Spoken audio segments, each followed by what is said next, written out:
नमस्कार, प्रणाम आप सभी को। आपके और आपके परिवार को दिवाली की ढेर सारी शुभकामनाएं। हमारे देश भारतवर्ष में समय समय पे किसी न किसी त्यौहार का आयोजन होता ही रहता है। वैसे ही यह त्यौहार है दिवाली।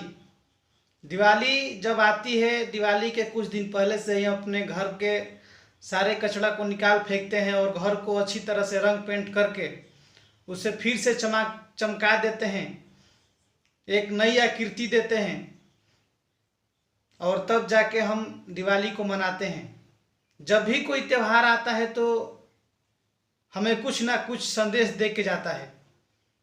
हम किसी भी त्यौहार को मनाने के लिए कितने काबिल हैं, ये बात हमें जरूर सोचना चाहिए। उस त्यौहार का मंतव्य क्या है, संदेश क्या है, हमें जरूर समझना चाहिए। तब हम उस त्यौहार को सुंदर बना सकेंगे और उस त्यौहार का आनंद ले सकेंगे।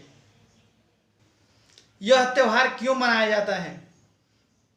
जब मर्यादा पुरुषोत्तम श्री रामचंद्र ने रावण पे विजय प्राप्त करके और अपने घर 14 वर्षों का वनवास काट के अयोध्या में आए थे, तो उनके स्वागत के लिए अयोध्या वासियों ने दीप जलाया था। उस अमावस्या के काली रात के अंधियारा को दूर करने के लिए दीपों से अयोध्या को पूरा जगमग कर दिया और एक अजब ही खुशी मनाई और प्रभु श्री राम सहित लक्ष्मण और सीता जी का अभिवादन किया। तब से यह त्यौहार प्रचलित हो गया और उसी समय को याद करके हम आज दिवाली मनाते हैं। यह दिवाली अंधकार पे प्रकाश के जीत का त्यौहार है। अधर्म पे धर्म की जीत है, असत्य पे सत्य की जीत है। जैसे मर्यादा पुरुषोत्तम श्री रामचंद्र ने अपने जीवन काल में, संपूर्ण जीवन काल में जैसा कार्य किया, समाज के प्रति एक अलग संदेश दिया, उस संदेश को हमें मानना चाहिए, निभाना चाहिए और उस पर अमल करना चाहिए। तब जाकर यह त्यौहार और भी आनंदमय हो जाएगा और हम इस त्यौहार का आनंद ले पाएंगे। इस त्यौहार का मकसद बस इतना ही नहीं है कि हम खुशियां मनाएं, मिठाई खाएं और पटाखा छोड़ें, बल्कि यह त्यौहार हमें यह सिखाता है कि जिस प्रकार मर्यादा पुरुषोत्तम श्री रामचंद्र ने छोटे बड़ों का भेदभाव मिटाकर, दलितों का भेदभाव मिटाकर, कौन अपना है कौन पराया है यह सब भूलकर एक अलग समाज का निर्माण किया। श्री रामचंद्र ने पूरे अपने जीवन काल में वंचितों का साथ दिया, शोषितों का साथ दिया, दलितों का साथ दिया। उस तरह हम अपने समाज में एक जागरूकता लाएं और एक मुहिम चलाएं। श्री रामचंद्र ने किसी भी राजा महाराजा के यहाँ जाकर उसका जूठा नहीं खाया। उन्होंने मां सबरी के यहाँ जाकर सबरी के द्वारा चखे हुए बेर खाए, उनके जूठे बेर खाए।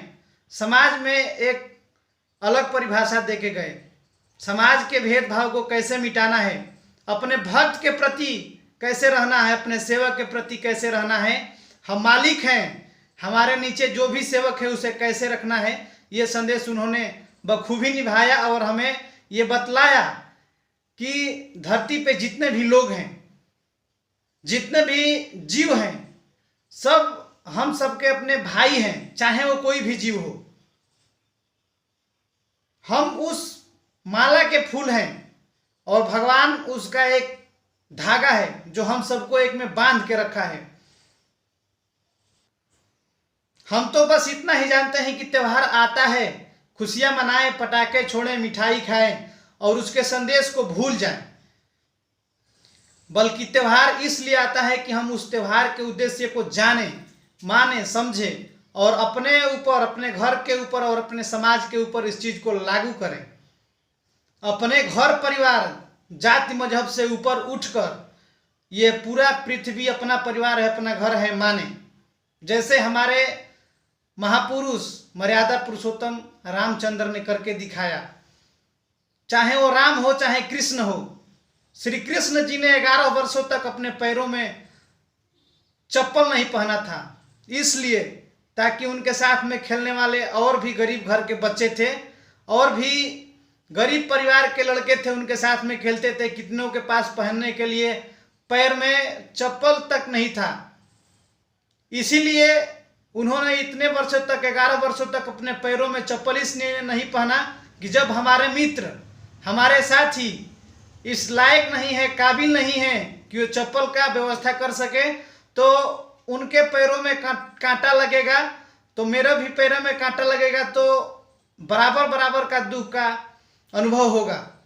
अगर मैं राजा महाराजा के घर का हूँ, मैं चप्पल पहनता हूँ और मेरे दोस्त को कष्ट होता है, तो उससे दुगना मुझे कष्ट हो, ये मानकर उन्होंने 11 वर्षों तक अपने पैरों में चप्पल नहीं पहना था। आज का हमारा समाज देखिए, यहीं पे आपके सामने आंखों के सामने कोई खाने बगैर मर रहा है, कपड़े के बगैर मर रहा है, और हम जाके 5 स्टार होटल में भोजन खा रहे हैं, खाना खा रहे हैं। क्या है ये? हमारा संस्कार नहीं है, ये हमारा समाज नहीं है। जैसा कि आज का समय है, जब भी मौका मिलता है लोग फायदा उठाने से कभी नहीं चूकते, चाहे वो आम जनता हो, चाहे राजनेता हो, चाहे नेता हो। जब चुनाव का माहौल आता है तो एक नारा सामने निकल के आता है, जाति मजहब मिटाओ,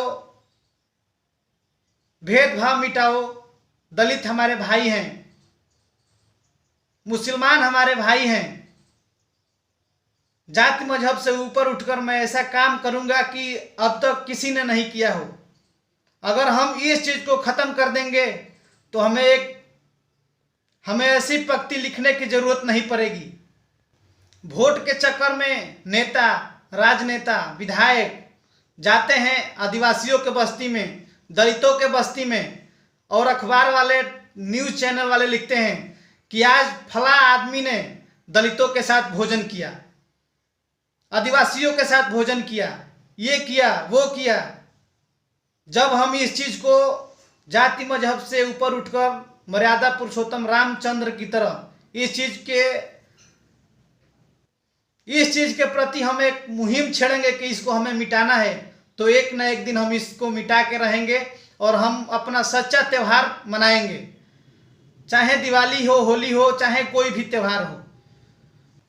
इस देश के जितने भी महापुरुष हैं, महानायक हैं, चाहे रामचंद्र हो, कृष्ण हो, चाहे कोई भी महापुरुष हो, उसको हम अपना आइडल मानते हैं, आदर्श मानते हैं, मगर उसके किए हुए पथ पर नहीं जाते हैं, किए हुए कर्म से कतराते हैं। जब तक उन महापुरुषों की दी हुई शिक्षा, चेतना हमारे अंदर नहीं आती, हम अपने अंदर उस दीप को नहीं जलाते हैं, तब तक हम कभी दिवाली नहीं मना पाएंगे और चाहे कोई भी त्यौहार नहीं मना पाएंगे। सबसे पहले अगर किसी अंधकार को मिटाना है तो यह अशिक्षा का अंधकार को मिटाइए, ये भूखमरी के अंधकार को मिटाइए, ये बेरोजगारी के अंधकार को मिटाइए, तब जाके हम एक सच्चा त्यौहार मना पाएंगे और हम भाई भाई होने का अपना फर्ज निभाएंगे। तो मैं आपको इस त्यौहार पे बस इतना ही कहना चाहूँगा कि आपसे जितना हो सके प्रयत्न करिए, प्रयास करिए समाज के प्रति एक अलग जागरूकता फैलाने के लिए, जैसा कि हमारे महापुरुष ने किया, जिसके उपलक्ष्य में हम किसी भी त्यौहार का आयोजन कर रहे हैं, मना रहे हैं। उसके द्वारा दिए गए संदेश को, दिए गए विचार को, उपदेश को हम अपने अंदर उतारें और उस त्यौहार का क्या मकसद है उसके बारे में हम जाने, तब जाके उस त्यौहार को मनाएं।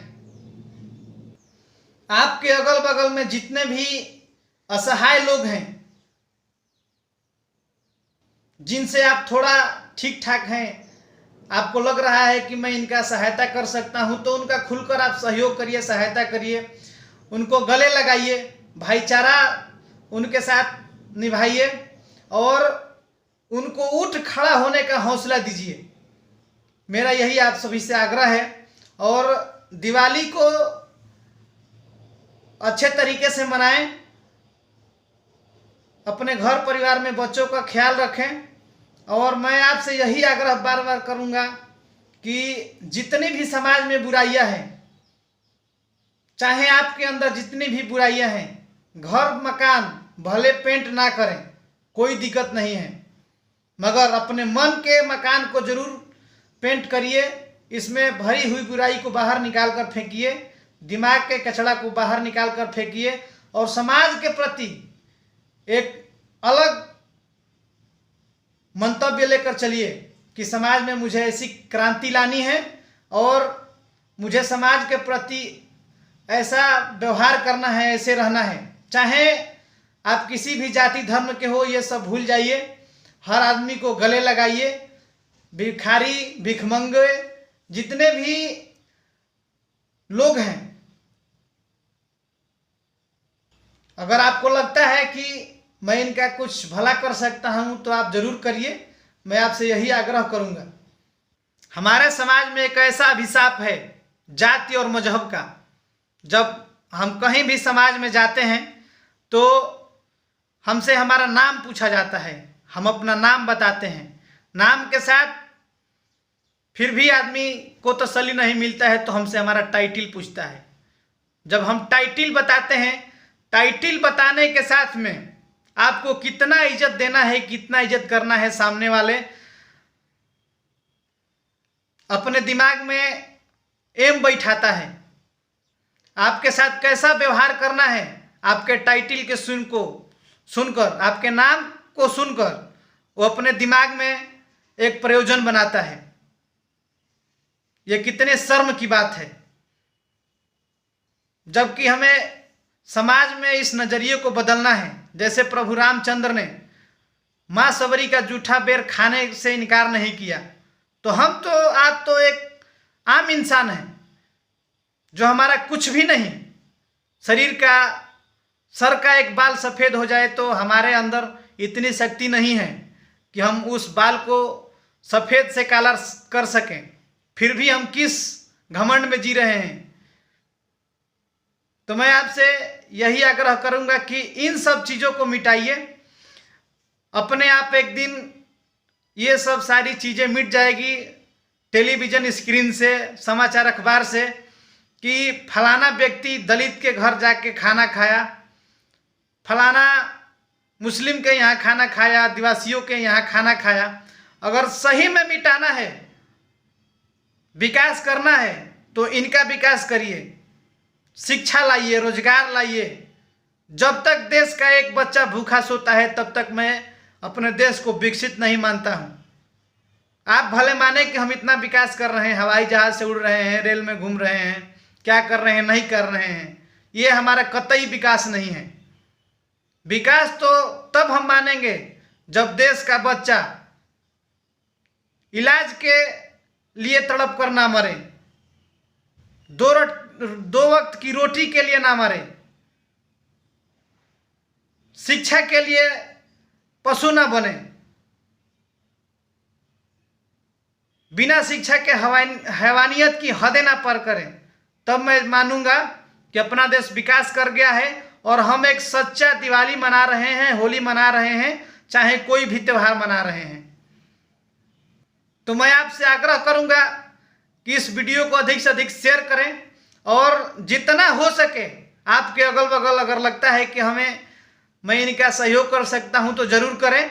और इस बात का एक मुहिम चलाएं कि जाति धर्म से ऊपर उठकर हमें एक नया समाज बनाना है, ताकि हमें कोई नाम पूछकर शर्मिंदा ना करे, टाइटिल पूछकर शर्मिंदा ना करे। सामने वाले को कितना इज्जत देना है इसका अंदाजा टाइटिल पूछकर कोई ना करे, नाम पूछकर कोई ना करे।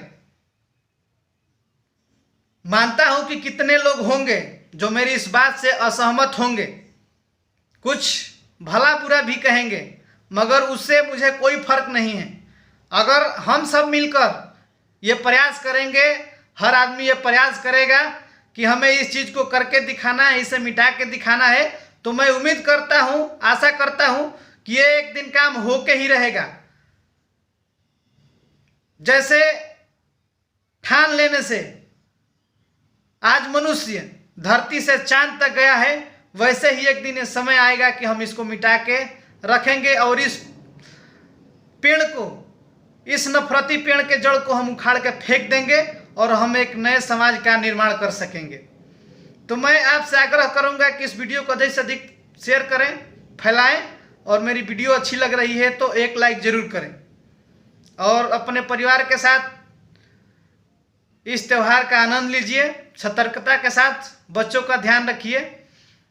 धन्यवाद। जय हिंद, जय भारत।